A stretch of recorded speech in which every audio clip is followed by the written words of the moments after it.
and we're going to explore different ways to use the oscillators. We'll explore different types of oscillators, and we'll see some ideas how to manipulate, how to use the oscillators to produce the sounds that you're looking for.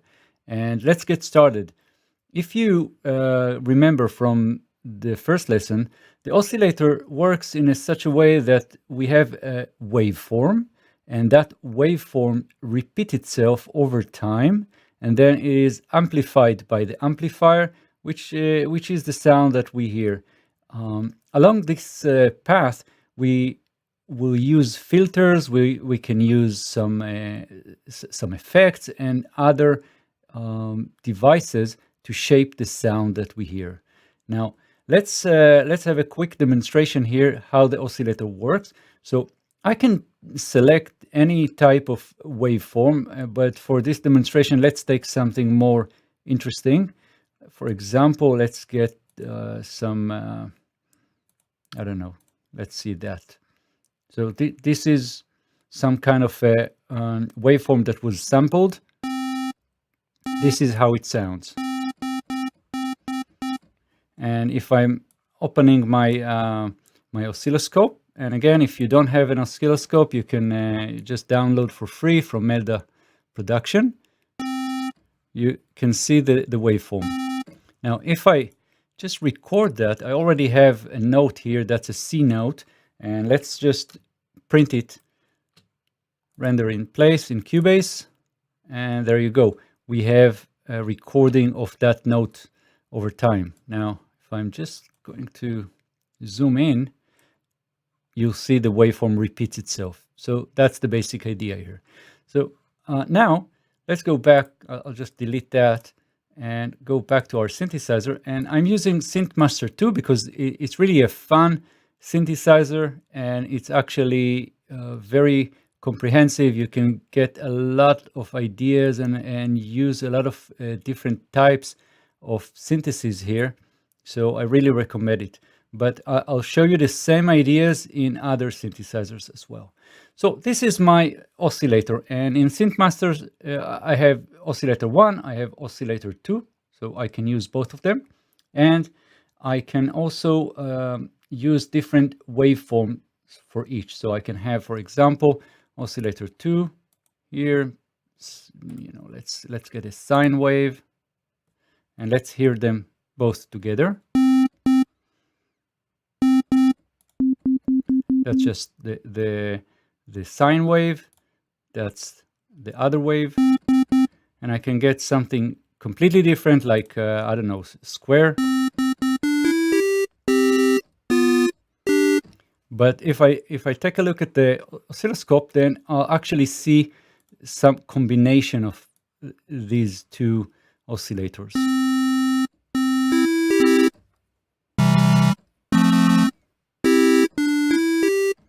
Right, and now what is important to understand that each of these waveforms will generate a different spectrum of frequencies. So let's have a look in just a simple EQ, and I'll play something. And you see the fundamental here, and then a lot of other frequencies running around.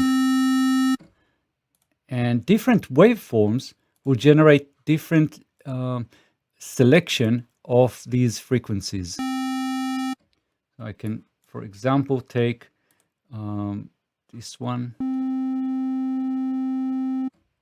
or I can have just a basic sine.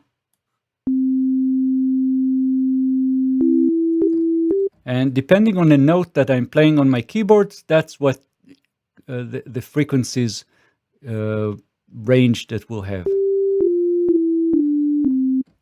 Now, one thing that we need to know is that in synthesizers, most of the time we have our keyboard connected to our oscillator. And so when I'm playing whatever note on my keyboard, that is the base, the foundation of the sound that my oscillator will produce. Right. So what else? So all of these synthesizers also have all kinds of knobs and options, and let's just get to know some of these options here. So one basic idea that you should definitely explore is the pitch. So every oscillator is tuned to some basic pitch, and I can just play with that. I can have my my main oscillator here just pitch down a few semitones or an octave. So that's my voice. I mean, in that case, the entire layer is pitched down.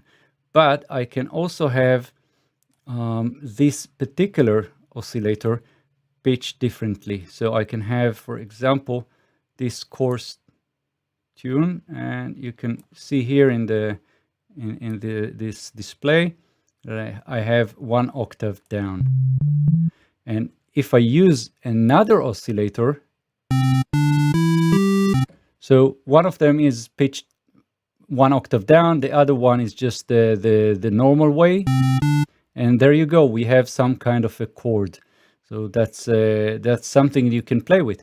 So for example, what I can do is I can go to oscillator 1 here and tune it not an octave, but maybe 7 semitones.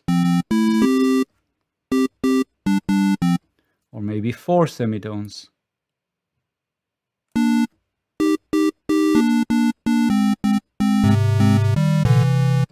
Right.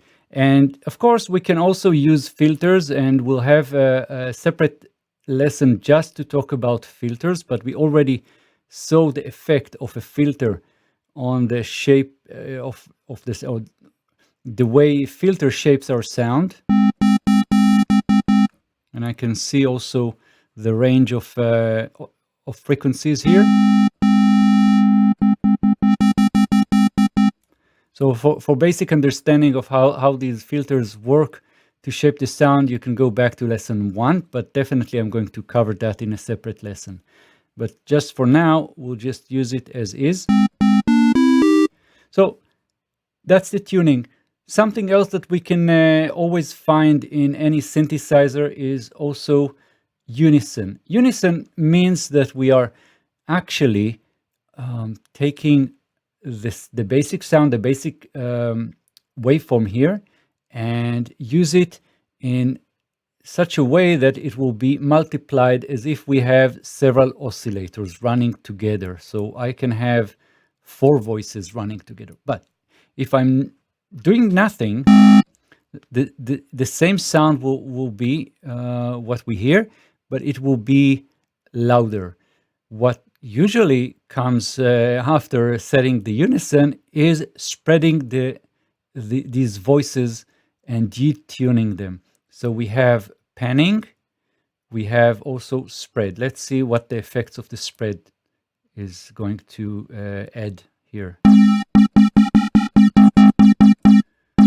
And panning, I'm just going to spread the sound over the stereo field here. And we can see that actually if we use a stereoscope. So you can see how the sound is spread across our stereo field here. If I'll just turn the pan knob back to 0, I have a complete mono.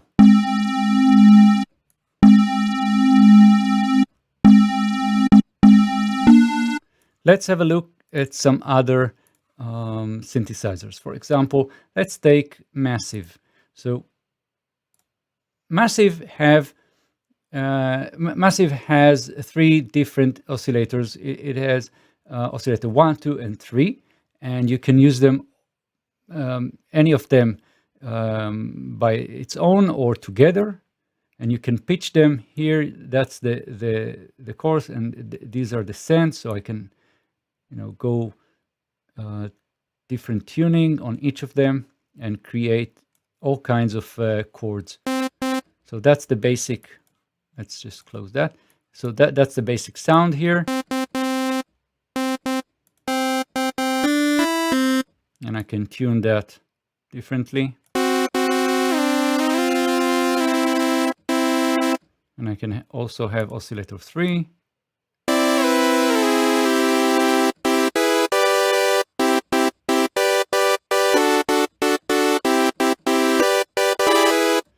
Right. And what is important to know about massive is that it's not a usual oscillator that is used here.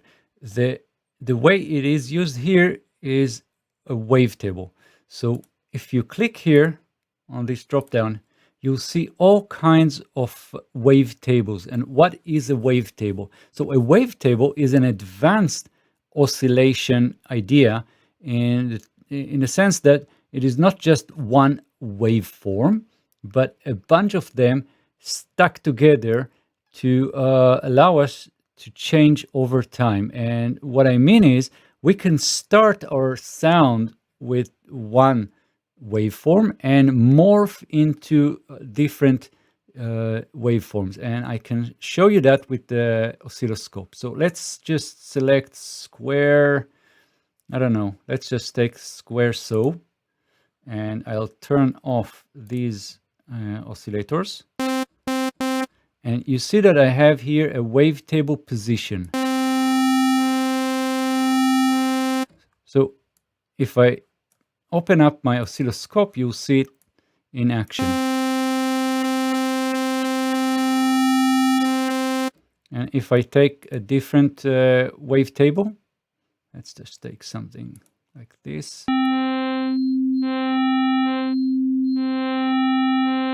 And I can select something else. So what's the idea here? Do I have to play with the wavetable position all the time? No. Usually what people do is automating the position in such a way that over time when you're playing something, that position will change automatically.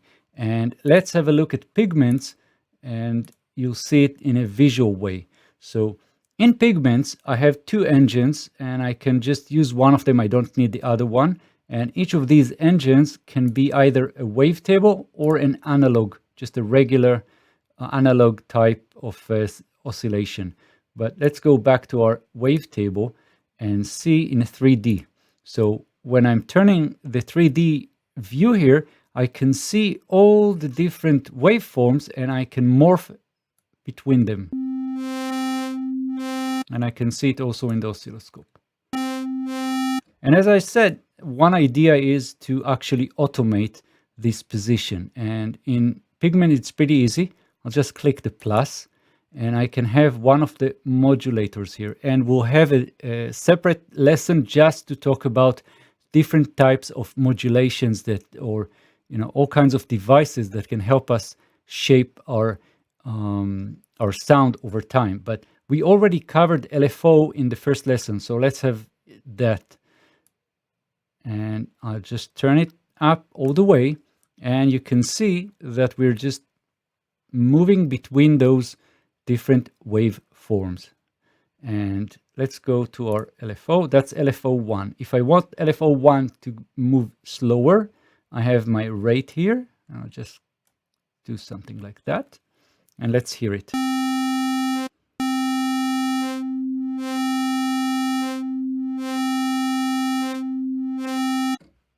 So I can have it faster.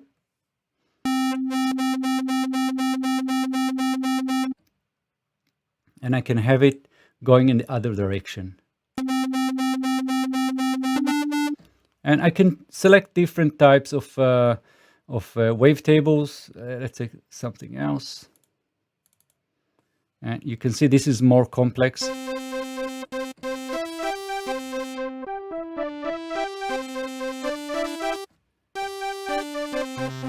And if we go back to our basic shapes here, just a normal basic shape, and let's get the LFO slower. So what would I see if I render this? So instead of seeing one shape, one waveform going all the way, I'll see morphing of those waveforms, and that's the idea here, because I want to have some movement over time. And let me just get a note here, and we'll just play a C note. That's our note, and let's hear it. Yeah, I don't need this one.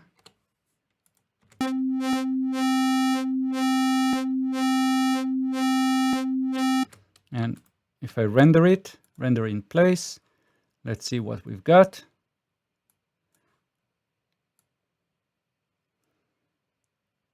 So this is what we have here. So the waveform is just changing over time.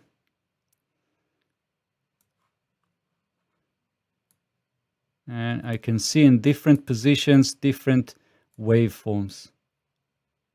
So what I would like to suggest is that play with the oscillators, try different waveforms, and check out the oscillator, check out the oscilloscope, and see what you've got. But most of all, you need to use your ears. So many people will tell you that you can know in advance all kinds of basic wave shapes, waveforms will give you some defined kind of sound, and you learn that over time. I'm not going to now teach all that. It's something that we'll probably can cover in a different lesson. So let me just remove what we have here. Go back to our pigments here, and let's remove our wavetable position modulation. So that's one basic idea which is very useful over time. And in the practice lesson that will follow this lesson, I'll use that to demonstrate the sound design of different patches. So stay tuned and join me in the practice session later. Now let's go on to more ideas, more options when we're talking about oscillators. So one of the things that you can find in most of the modern and of course also actually previous or older synthesizers is modulation or modulator that can shape and distort the basic waveforms that we are using. So let me show you how that works. So let's go to our basic sine wave, and if I just play a note, that's just a basic sine wave. Right, and now what would happen if I'll take another oscillator and oscillate this this shape? I'll just sort of ride over this shape, and so what is happening is that we have a wave, a carrier wave, and then we have a modulator wave that will modulate that. So let's have a look. If I'll turn on the modulator here, I can select different types of modulator wave, but we'll explore that later. So you can actually hear what's happening. And let's open up the oscilloscope.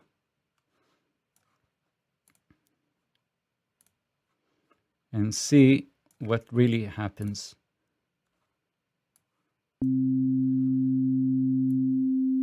So this is the sine wave, and I'm actually having another wave just riding over it. Now, most of the synthesizers will have more advanced options like pigments here, and also in the Massive and in Synth Master, you'll find all kinds of other options to modulate the waveforms that you have. And I'll show you that in a moment. So if I change the tuning here, the basic tuning, then I'll get different oscillation over my basic waveform. So you can already see what's happening. And what you can do is what I've done before. You can just have one note here, render that in place, and have a look at what really is going on here. So over time, instead of seeing just a basic sine wave, I see all kinds of different shapes here. That's because I have a modulator that is riding over my basic sine wave. But all of that doesn't really matter. What really matters is that we actually shaping our sound.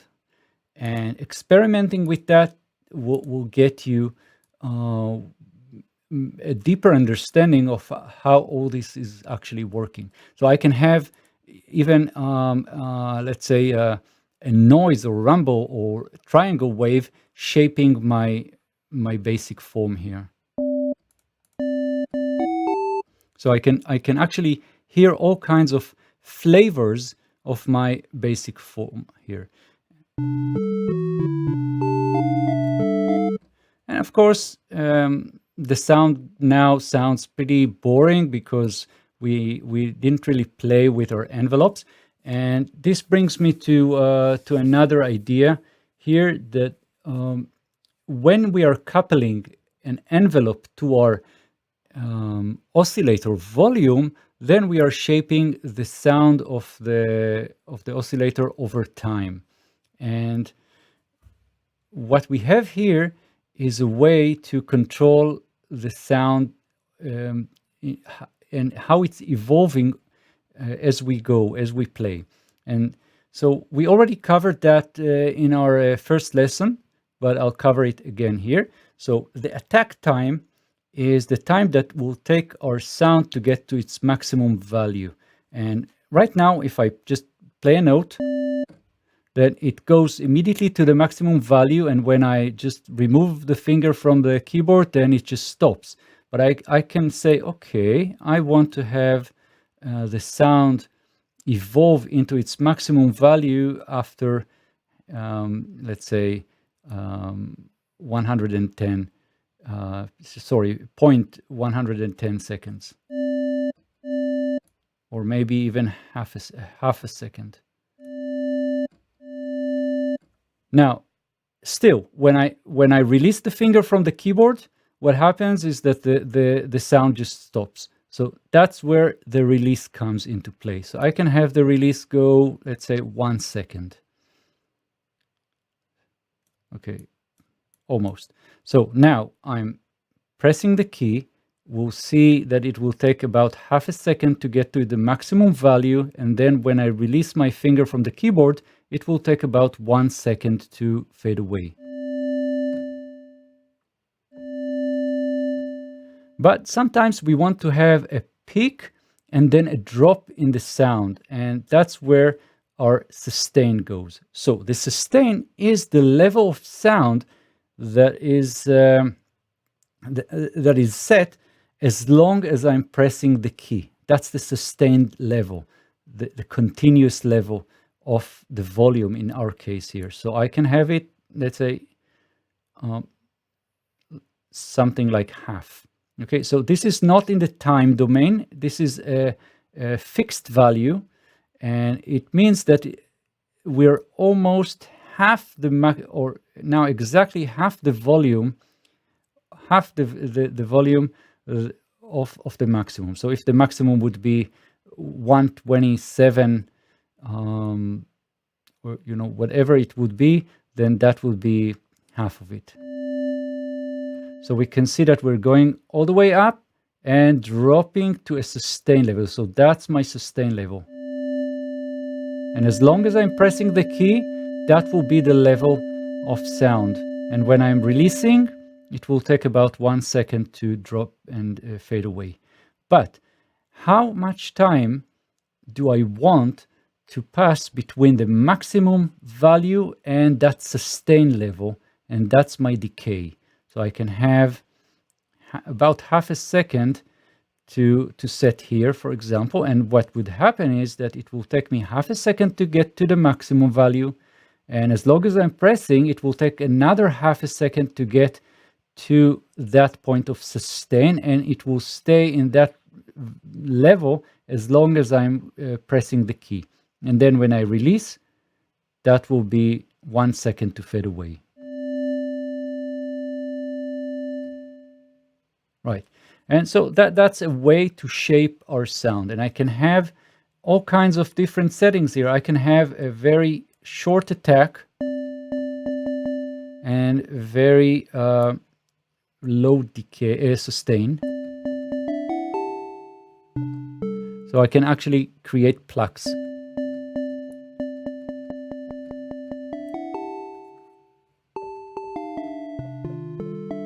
So let's see the same ideas in a different synthesizer.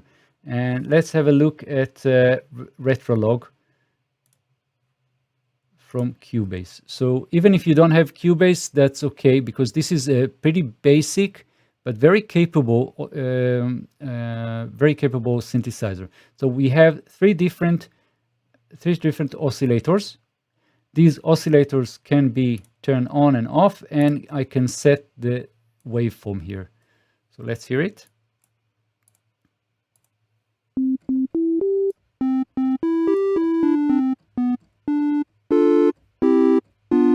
All right, so this is the sound that comes from one oscillator. If I just add another one and just set whatever shape here, and I can set it to a different volume levels and different octaves.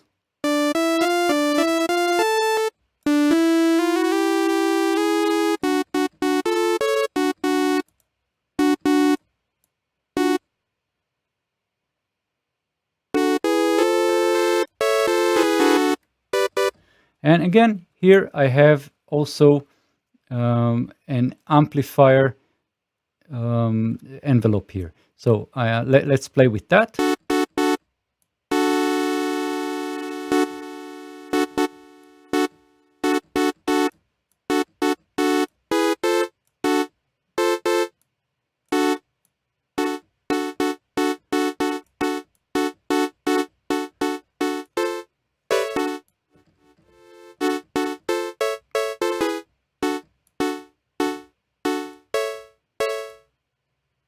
So the sustain here, for example, is in percent. So the sustain level, as long as I'm playing a note, as long as I'm pressing, it will be 30% of the maximum value defined by our MIDI or whatever. But it will take us 0 milliseconds to get to the maximum.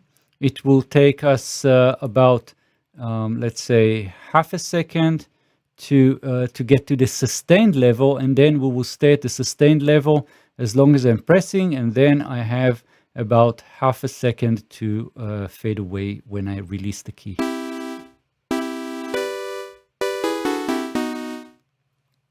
Okay, so that's Retrolog. And if we go to Prophet, which is here is an emulation of a physical, real analog synthesizer, and we can see the same ideas here. So I have an oscillator here, I have the shapes,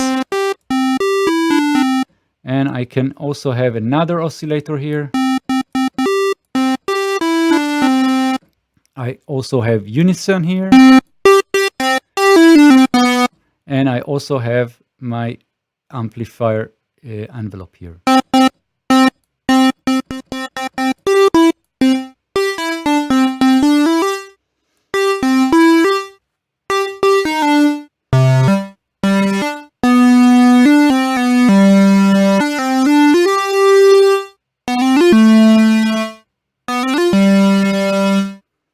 Right, so that's the basic idea here. Let's go back to Massive.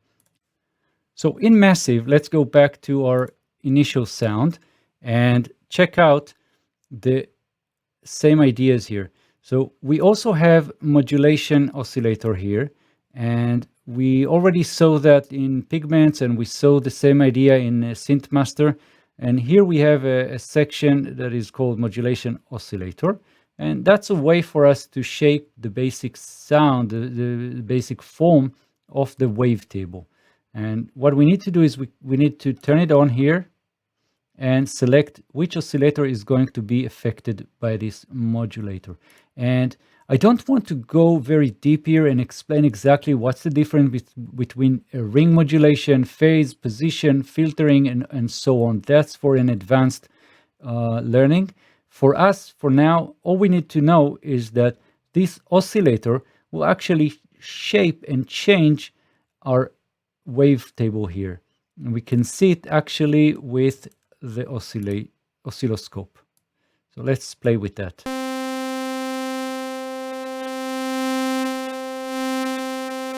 So different modes will affect differently the waveforms that we have, and we can play with the wavetable position, and we can play with the modulation here. We can select different types of modulators.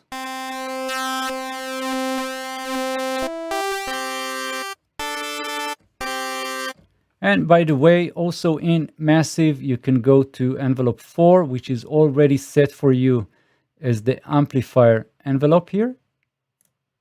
And we can shape that as well. Sorry, go to envelope 4.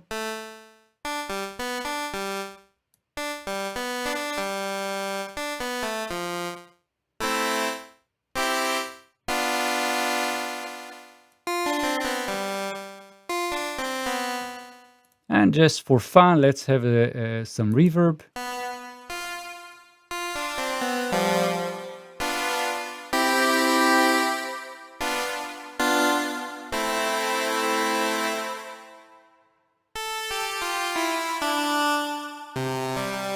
And we can have another oscillator in the play.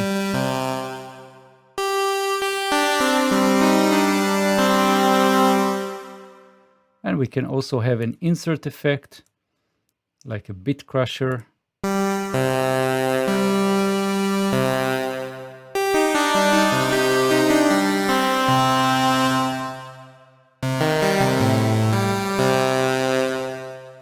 Very nice. So the same ideas, just implemented differently in different synthesizers. And if we take a look back at SynthMaster, there are a few things that you might want to explore.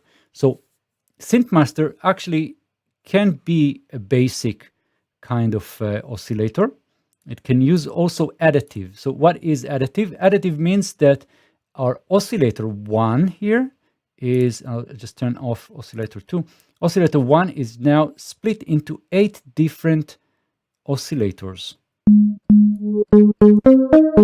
And each one can be tuned differently in semitones or integer values. And I can have 4 and I can have 7 here. Maybe that's too loud. We can have our layer volume down.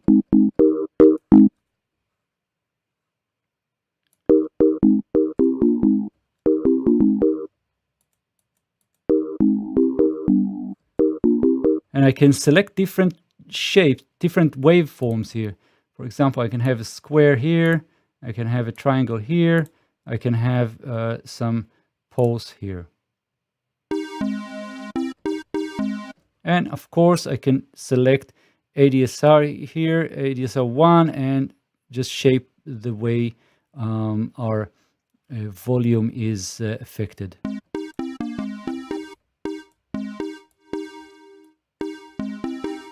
Can turn on some reverb, some delay.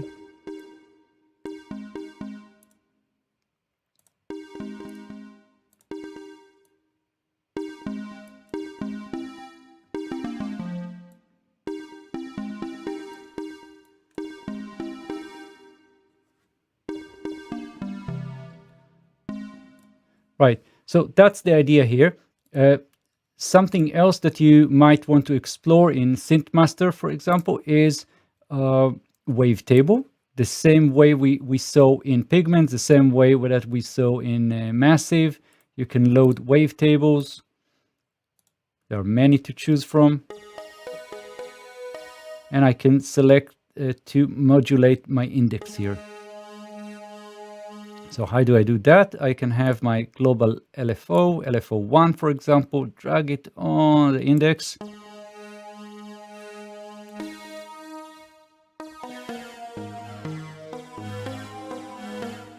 Right, so that's an idea. And we also have other types like vector, which is just 4 different oscillators. And you can just move, or you can automate that between the position here. And I can select different waveforms for each one of them. And I can already see that the tuning is set in a way. I can select something else. And there are other options as well, like audio in. So I can actually have some inserted audio as my base for my oscillator. So that's pretty much it. Now, the last thing that we need to cover is our polyphony or monophony settings. And right now we are playing monophonic mode, which means that I can play several notes at the same time, like chords, and they will all play at the same time, right? But if I have an instrument or I'm trying to synthesize an instrument that like a bass, or maybe some flutes or anything like that, then we know that we don't want to have more than one note at a time, and that's the mono. So if I go mono, only one note, only the latest note that I'll play will sound. And I can set a glide, so I can glide from one note to another. Legato means that we will reset our envelopes as we move from one note to another. And we can use that to, again, shape our sound. So in our practice session, I will also show how to use the monophonic and legato, but you can also, of course, try it for yourself and see what happens. The basic idea is if we are triggering our envelopes every time we hit a key, then that's one way to shape the sound, but I can have the same envelope going on as long as I'm still pressing keys. So if I play a C note and then an E note, but I'm not releasing my C note, then I'm still on the same envelope movement. So that's the explanation in a nutshell. Now, here we have 2 types, and I know that the other synthesizers use the same idea here. So that's the normal one. I'm playing C, not releasing the C, then playing E. But I can also have a slide mode where every time I hit a key, the synthesizer will remember the last key that was pressed, and we will glide into the new key.